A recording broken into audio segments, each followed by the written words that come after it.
Bonjour tout le monde, j'espère que vous allez super bien et que aussi vos proches ainsi que vos proches.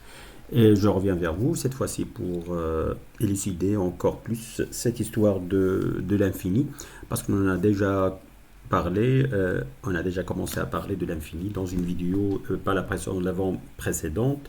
Je vais vous la mettre à la fin de cette vidéo pour que vous puissiez y référencer et voir ce qu'on en a dit. Je vais vous rappeler rapidement le contenu pour qu'on puisse aller continuer encore à parler de cette histoire de l'infini, démystifier cette histoire de l'infini parce qu'il y a beaucoup de mystères qui tournent autour, qui rôdent autour de cette histoire de l'infini. Il y en a certains qui disent que non, c'est pas possible de parcourir un nombre infini d'événements en un temps fini, d'autres qui disent oui, bah, c'est possible, mais tout ça ne repose sur aucun cadre rigide et strict de mathématiques logiques, mais plutôt c'est de l'intuitif, même lorsqu'on parle dans un cadre philosophique, c'est pas une philosophie bien cadrée, mais c'est plutôt des paroles par-ci par-là.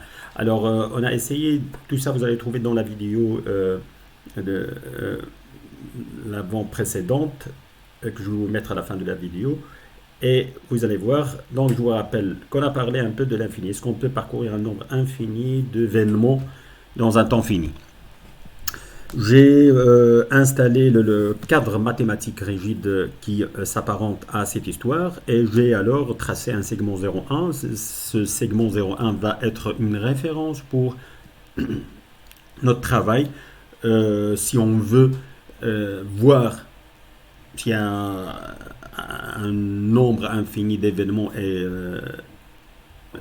peut être fini en un temps fini. Alors, on doit commencer par les étapes suivantes. Première étape, c'est que on doit associer à chaque événement une suite donnée. Donc voilà, d'après ce qu'on avait dit dans l'ancienne vidéo, c'est qu'il faut d'abord distinguer la différence entre une suite et une série. Une suite, bon, une suite comme vous les connaissez tous.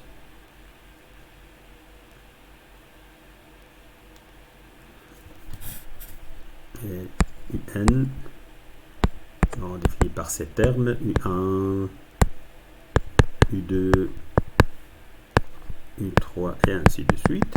Et puis après, on associe la série associée à cette suite Sn qui est la somme des n premiers termes. Donc, Sn est égal à sigma de n variant de 1 jusqu'à n Un. Ou bien de manière développée, U1 plus U2 plus Un. Ok? Donc voilà. Le segment de référence étant le segment 0,1 et la suite qui est liée à l'événement en question, puis après la série qui est associée à cette suite. Puis après, on va donner une connotation temporelle à la suite, U1, U2, U3, U4, U5. Ceci, c'est le temps parcouru par ou bien de l'exécution d'un événement. Puis après, la suite, la série Sn, c'est la somme des temps d'exécution des n premiers événements. Ça va être ça. Et si la série en fin de compte est convergente, la série est convergente, alors on peut parcourir dans un temps fini les événements, l'ensemble des événements en question. Voilà, rapidement, je vous rappelle ce qu'on avait fait. Pourquoi est-ce que 0,1 est suffisant pour nous? Le segment 0,1. Le segment 0,1 va être on sait que 0,1 est isomorphe à n'importe quel segment de n'importe quelle longueur, bien sûr, strictement supérieur à 0, via la correspondance suivante. D'abord, je vais commencer par vers correspondre. J'ai un segment 0n et j'ai le segment 0,1. Quelle correspondance entre les deux? Une bijection. Je parle ici d'une bijection, bien d'un isomorphisme. Bon, la différence entre isomorphisme et bijection, c'est que la bijection est entre deux ensembles, donc il n'y a pas de structure, et isomorphisme lorsqu'il y a de structure dans les ensembles en question. Alors, je travaille entre groupes ou entre algèbre ou entre anneaux, corps ou n'importe, il y a une structure dessus. Donc je parle plutôt d'isomorphisme. C'est une bijection qui vérifie ou bien qui respecte la structure sur l'ensemble en question. Bref, voilà.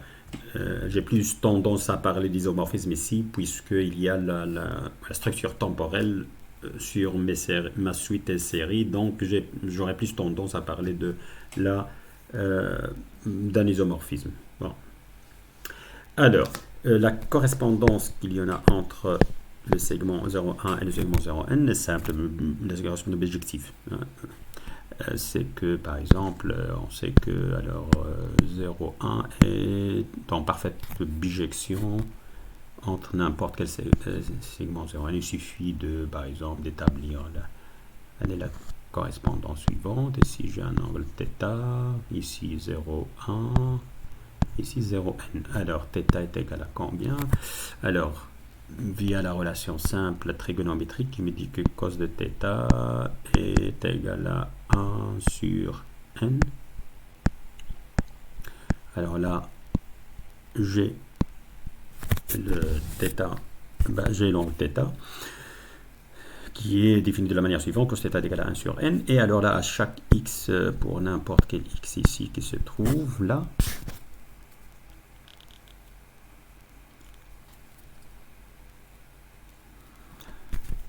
x, voilà, je vais lui faire correspondre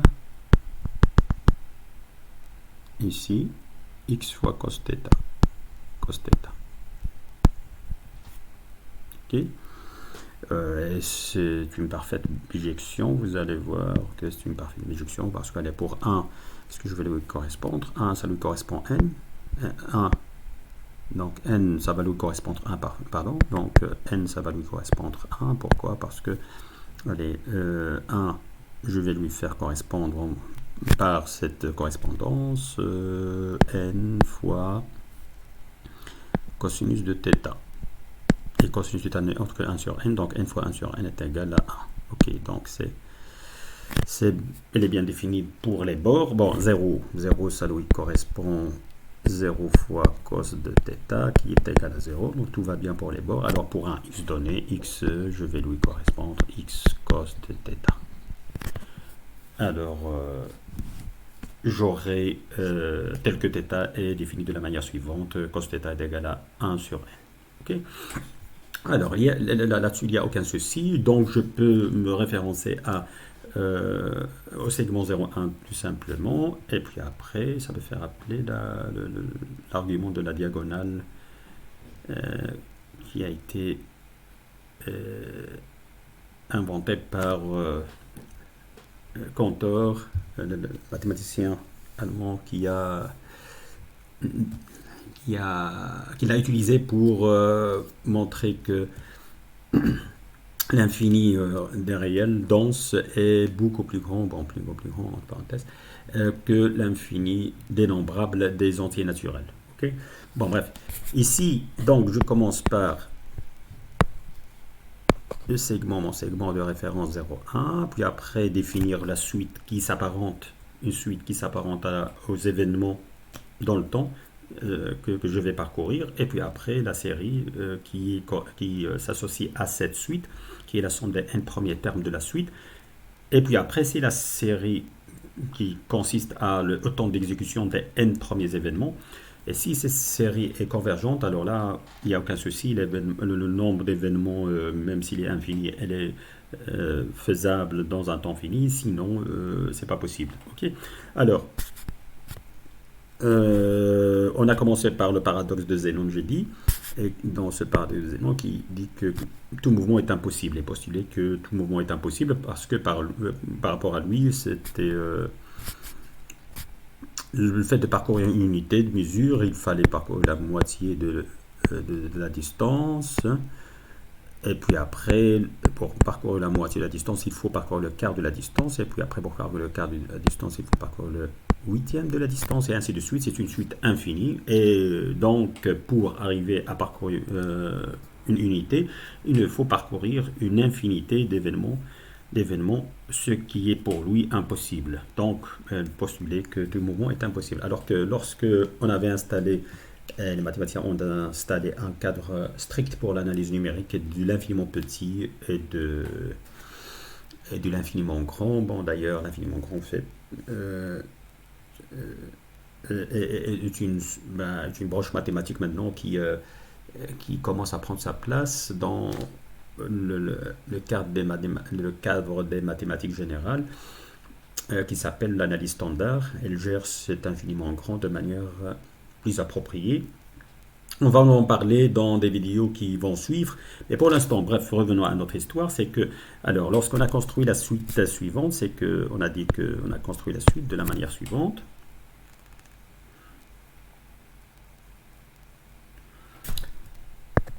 U1 est égal à 1 demi. U2, on l'a défini comme étant 1 moins 1 demi. 1 demi moins 1 sur 4 est égal à 1 sur 4. Puis après, U3 est égal à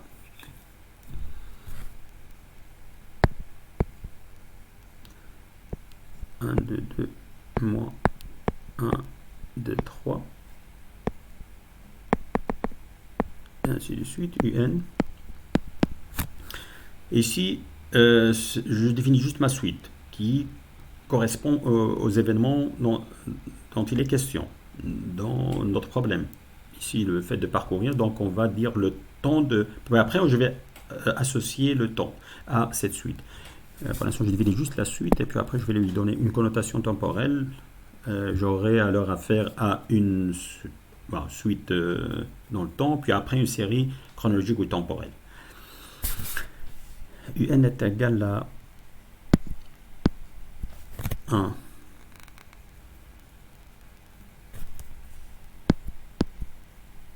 de exposant n moins 1 moins 1 sur 2 exposant n, et ainsi de suite. Et la série correspondante, bien sûr, c'est la somme des n premiers termes de cette suite. Bon, alors maintenant, je donne une connotation temporelle à ma suite. Alors, U1, 1 demi, ou bien le temps de parcours de la distance 1 demi. Ah, voilà, donc le temps de parcours de ça. Et puis après, U2, c'est le temps de parcours de 1 quart. U1, U2, et puis après U3, et ainsi de suite. Okay. Donc on voit que c'est une suite qui converge, bien sûr, et ça mincit, et ça devient de plus en plus petit. Et la série, c'est puisque c'est la somme de n premiers termes, donc c'est le temps de parcours. Alors, puisqu'il est temporel, alors c'est, allez, S, par exemple ici 3, c'est le temps de parcours de ces distances. Voilà. Alors là, j'ai donné un cadre mathématique temporel à ma suite, et puis ma série, ou bien ma suite, ou bien mes événements en général. Et après, pour savoir si je peux parcourir la distance 0,1, je dois voir maintenant est-ce que ma série chronologique ou temporelle est convergente. Si elle est convergente, donc c'est bon. S'il n'est pas convergente, alors soit il faut chercher quelque chose d'autre pour que je puisse voir est-ce que je peux exécuter le nombre d'événements en question. Ici, c'est le parcours du segment 0,1, bien de la distance unité de longueur. Bien, alors ici, il y a plusieurs façons de voir les choses. J'aurais pu, par exemple, installer la suite harmonique, ou bien la série harmonique de Riemann à celle-ci, c'est-à-dire que je vais donner à ma suite la valeur suivante, 1 demi, puis après U2 est égal à 1 tiers, et puis après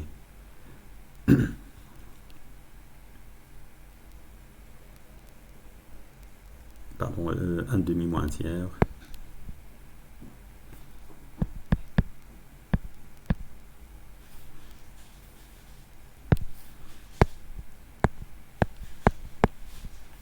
moins 1 tiers, et puis après U3 est égal à 1 tiers moins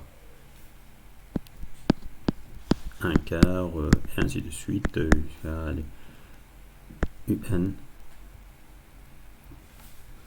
U2 est égal à 1 demi moins 1 tiers.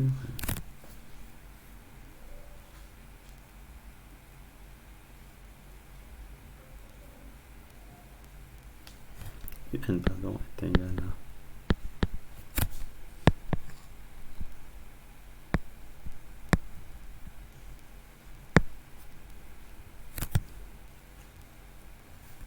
demi, c'est 1 moins 1 demi. Si je vous rappelle 1 moins 1 demi. Pour que j'aurai une formule de récurrence pour ma suite UN est égal à, alors, 1 sur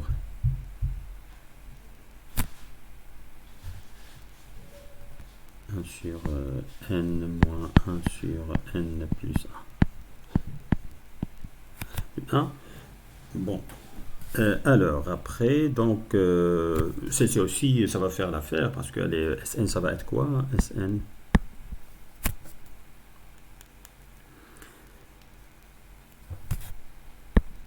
Sn est égal à, si je fais la somme de ces termes-là, 1 demi plus 1 demi moins 1 tiers, plus 1 tiers, ça va faire, alors, 1 plus, donc 1 demi plus 1 demi moins 1 tiers, plus 1 tiers moins 1 sur 4. Alors là, ça va simplifier. Puis après, ça va faire 1 moins 1 sur 1 sur n. Okay. 1 moins 1 sur n, donc la série va tendre vers 1, elle est convergente, va tendre vers 1, donc le nombre d'événements. Sauf que ici, je vais raccourcir un petit peu, allez, 1 tiers, 1 demi, 1 tiers.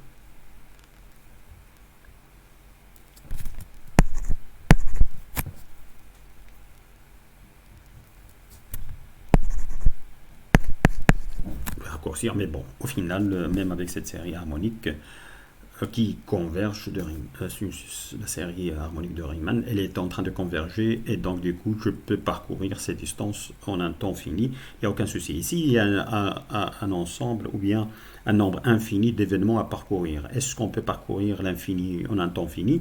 C'était ça notre question de départ. Et là, je vous ai mis le cadre essentiel pour qu'on puisse voir de manière rigide et stricte, mathématique, académique, la possibilité et la faisabilité d'un tel événement.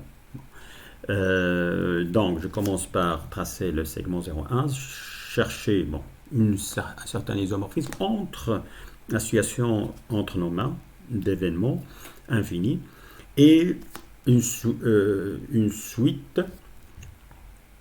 de ces événements dans le temps, puis après la série chronologique ou bien temporelle qui s'associe à cette suite, c'est les convergentes. Donc on peut exécuter ce nombre d'événements, sinon, dans un temps fini, sinon on ne peut pas. Bien, alors après on a donné un exemple qui revient souvent, celui du fait est-ce qu'on peut voir ce qu'on peut par exemple donner un coup de feu, sachant que j'ai la suite suivante. La suite suivante qui consiste à ce que, bon, ici c'est le dernier, on va dire soldat qui va donner un coup de feu. Soldat qui va donner un coup de feu. Okay. Mais ce soldat ne peut pas donner ce coup de feu tant qu'il n'a pas reçu l'ordre de son supérieur. Donc on va dire ça soldat 1, S1, donc il va demander à son... Il faut qu'il reçoive de l'ordre de son supérieur S2, et S2 ne peut lui donner l'ordre de donner ce coup de feu que lorsqu'il reçoit un ordre positif de la part de son supérieur S3. Et S3, il doit recevoir l'ordre de S4, et ainsi de suite. S5, S6, jusqu'à l'infini. Alors, après la réponse immédiate qui revient sur les lèvres des gens, mais sans démonstration aucune, bien sûr, c'est juste des avancées comme ça sans cadre mathématique logique. Ils disent que non, c'est pas possible. Pourquoi? Parce que, allez, il faut parcourir un nombre infini d'événements, c'est-à-dire qu'il doit y avoir consultation ou bien l'ordre de la part d'une infinité de supérieurs, et donc du coup, on va jamais arriver à donner euh, ce coup de feu, et le dernier ne va jamais recevoir cet ordre, parce que, allez, pour pouvoir recevoir cet ordre, il doit le recevoir de son supérieur S2, S2 pour lui donner cet ordre, il doit le recevoir de S3, et ainsi de suite jusqu'à une infinité de supérieurs, et donc on finira par ne pas pouvoir donner un coup de feu. Le coup de feu ne va jamais être donné. Ok. Alors c'est pas vrai, j'ai dit que c'est pas vrai d'après le travail qu'on avait fait. Mais bon, sous certaines conditions, c'est faisable sous certaines conditions, puisque ici on parle du temps. Est-ce que le coup de feu il va être donné dans le temps? Ah, donc là il y a une matière temporelle qui se rajoute, qui rentre en compte. Alors là, il faut la cadrer. Pour pouvoir cadrer, on a dit que je dois d'abord tracer mon fameux segment 0,1. Voilà, 0,1. Et alors là, essayer de faire une correspondance bijective, bien sûr, isomorphe à la situation qu'on a entre nos mains. Et alors, je ne vois pas de correspondance plus simple et plus claire que de faire correspondre par exemple la série harmonique à cette situation. C'est-à-dire que voilà, l'ordre doit être émis, je vais décomposer en 1 sur n, mon segment. Et alors, pour que un ordre, je sais pas, je vais associer un demi, voilà, un demi là. Un temps dans lequel il va y avoir l'ordre entre S2 et S1. Je lui ai accordé un temps. Alors là, ce temps-là, maintenant je suis dans les prémices de la construction d'une certaine suite qui va correspondre à ma situation. Alors, j'ai U1, la suite va être définie de la manière suivante, est égale à 1 demi, et U2, c'est égal à 1 demi moins 1 tiers. Donc c'est le temps exécuté entre l'ordre reçu et quand est-ce qu'elle va donner. U2, maintenant je vais commencer à donner, allez, U3 est égal à 1 tiers moins 1 sur 4, et ainsi de suite. Alors c'est quoi le parallèle entre ces ordres de donner le coup, dans l'ordre d'un supérieur vers le supérieur suivant, c'est quoi? C'est que par exemple U1 c'est 1 demi, bon, U2 c'est 1 demi moins 1 tiers, donc c'est l'ordre, on va définir le temps entre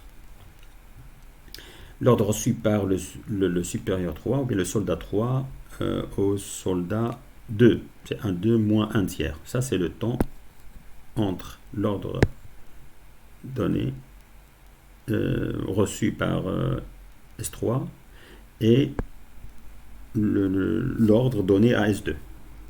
L'ordre reçu par S3 et l'ordre reçu par S2, alors je vais le noter 1, 2, moins 1 tiers. Okay, il y a un temps donné.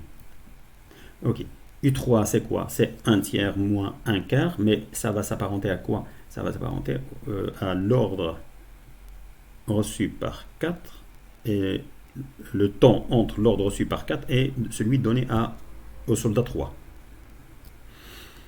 Et ainsi de suite. Allez, UN, c'est 1 sur n moins 1 sur n moins 1. Pardon, 1 sur n plus 1.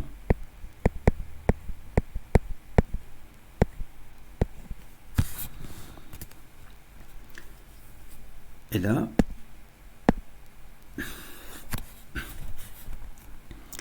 ça va être alors l'ordre reçu par le supérieur n plus 1 au soldat n. Ok, ça va être l'ordre donné par le temps entre l'ordre reçu par n plus 1 et l'ordre donné à n par n plus 1. Et ainsi de suite. Alors là, la suite va être quoi? La série, pardon, ça c'est la suite, et la série associée à celle-ci, ça va être, on a vu 1 moins 1 sur n. Okay. 1 moins 1 sur n, ça va être quoi? Ça va être le temps écoulé entre l'ordre reçu par n et donné à... non, reçu par n plus 1 et le dernier. Bien le dernier... pardon. Le dernier soldat, le soldat 1. Donc c'est le temps entre la série, la suite des ordres depuis n plus 1 jusqu'à 1. Il doit y avoir un temps, c'est 1 moins 1 sur n. Lorsque n tend vers l'infini, ça va nous donner, alors cette série, elle est convergente, elle converge vers 1. Ne nous inquiétons pas, Sn, alors, lorsque n tend vers l'infini,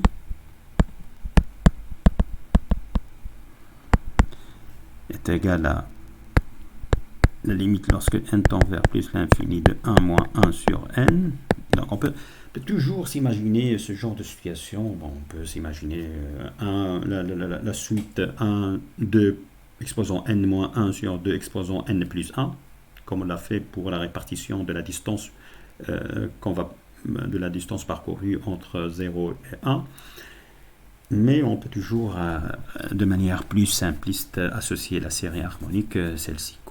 Donc, c'est égal à 1. On dit que ça converge, il n'y a aucun souci. Et donc, alors, ce coup de feu, elle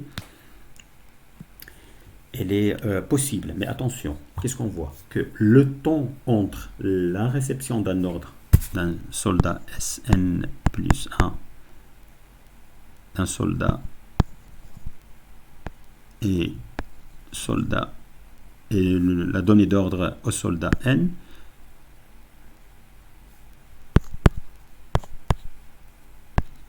et s'amoindrit donc de plus en plus. C'est-à-dire qu'il doit y avoir une...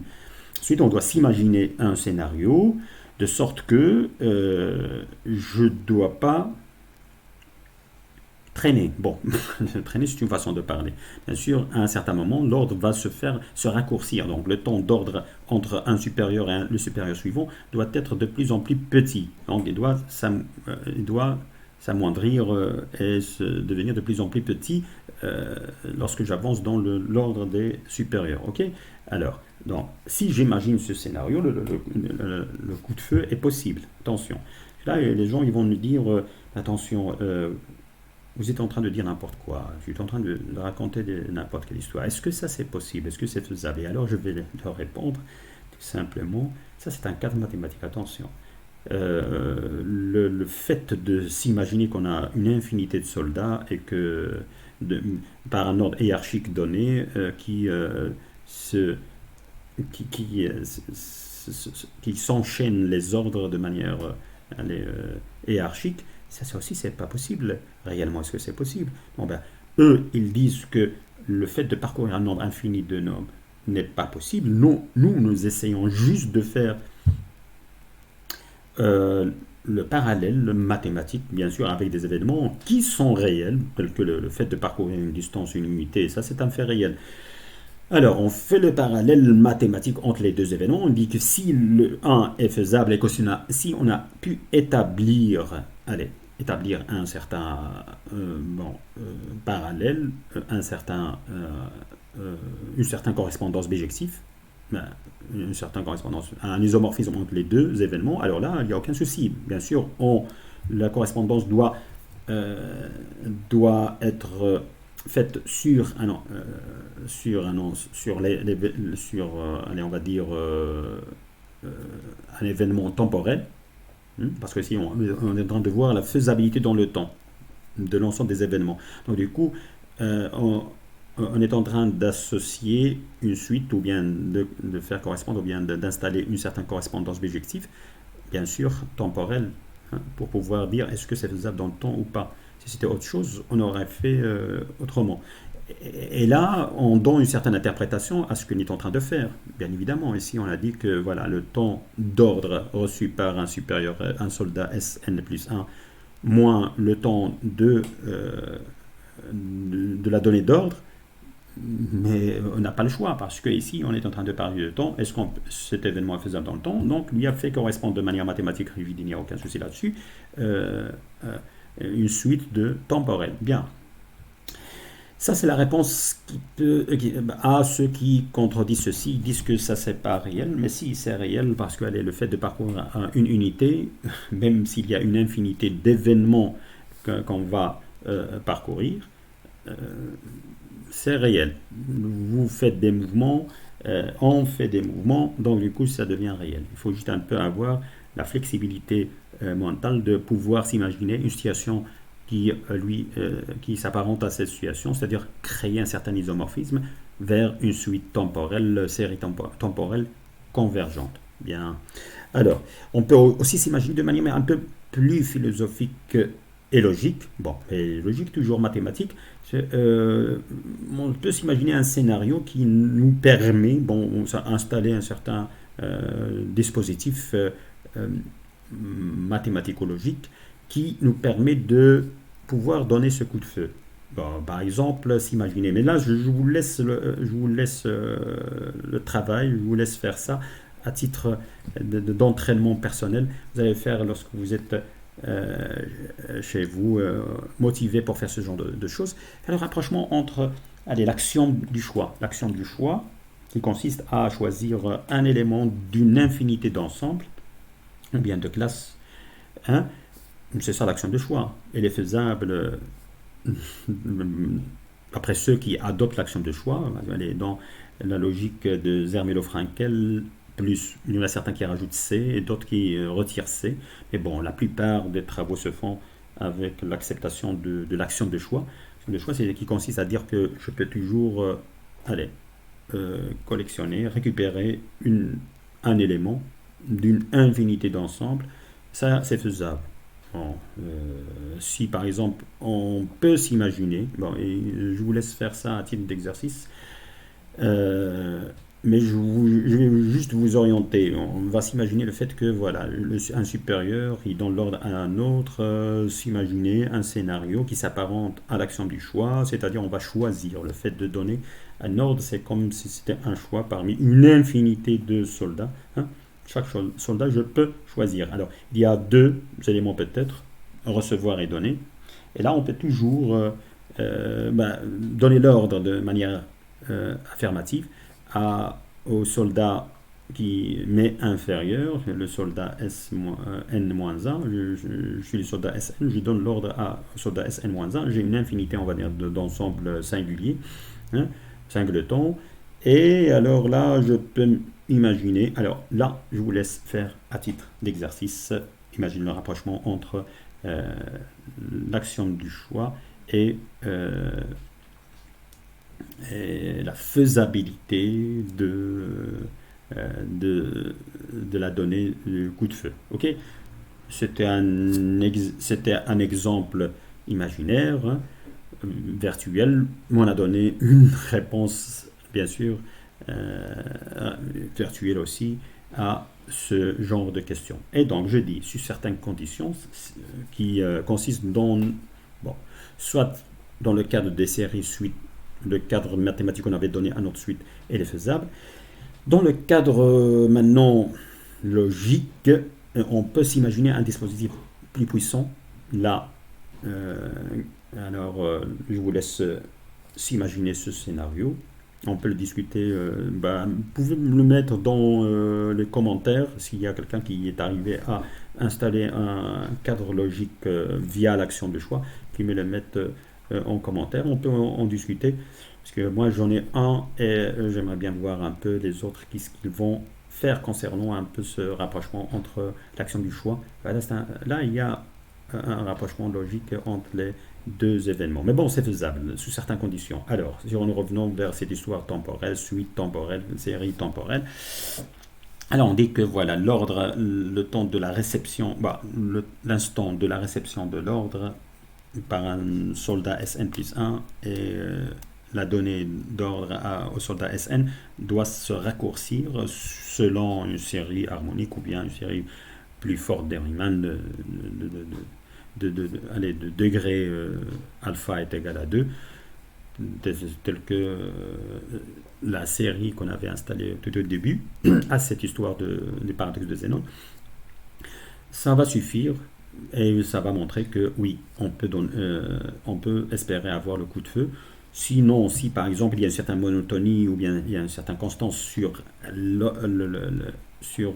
temps entre la réception et la donnée d'ordre, la réception d'ordre et la donnée d'ordre par un soldat donné, alors là, il n'y a pas moyen. Le coup de feu ne va pas être donné.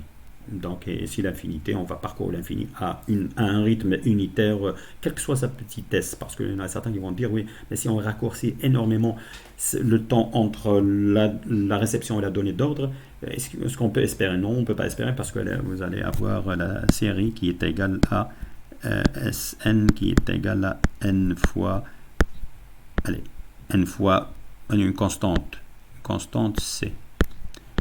Bah, alpha, je vais la noter alpha. Quelle que soit la petitesse de alpha, à un certain moment, n va exploser parce que n fois alpha va l'emporter sur la petitesse de alpha et on va avoir une série qui diverge, malheureusement, qui va vers l'infini, qui tend vers l'infini. Alors là, impossible d'avoir le coup de feu. Bon, voilà, d'après le cadre mathématique qu'on avait installé. Bien.